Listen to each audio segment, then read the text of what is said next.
And these are kind of new age injuries that we haven't really seen before the advent of computers as the dominant force in the workplace. Even if you manage to get through life without falling on your face, walking and texting, you could still suffer a technology-related injury in this day and age.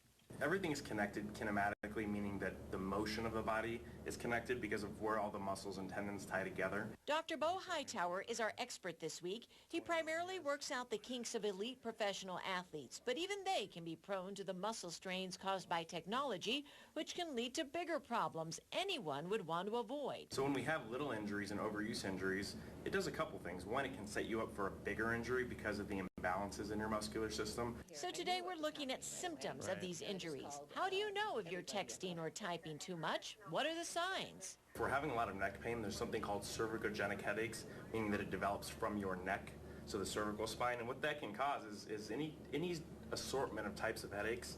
So if there's hormones involved, it'll make those much worse. And while there are several factors that could trigger a headache, here's how to know if it's because your muscles are tired from your body being hunched over typing or texting. And one way that you can kind of know that it's a cervicogenic headache is if you put some pressure here into the muscles in your upper neck and it kind of shoots to your forehead and creates a headache. There's a good chance that that's where it's coming from, which means there's a good chance you can get rid of it by loosening those muscles. Another sign could be right at your fingertips. So if you start to have numbness in your hand, that could be a good sign that you're either dealing with pinching of nerves from your shoulder or neck, or it could be coming from your hand as well. Texting thumbs can also lead to trouble on the horizon. Another one is pain and immobility, particularly in the thumb, but it could be the other fingers as well.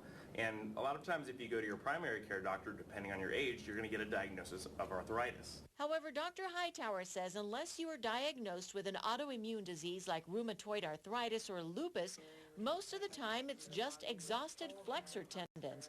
He points out, while you probably go out of your way to take care of your skin and your teeth on a regular basis. Well, what do we do for our muscles? Well, the answer is maybe you get a massage every once in a while, but by and large as a society, we've never been taught to take care of our muscles and our tendons in that way. And that's where the self-myofascial work comes in. So using things like foam rollers and lacrosse balls and other myofascial tools can basically keep those muscles the right length and the right tension in order to keep pressure off of our joints in the long term. So tomorrow we'll take a look at what you can do to prevent these problems if you're starting to recognize the signs of technology-related muscle stress. Cape Box 14, Carpe Diem.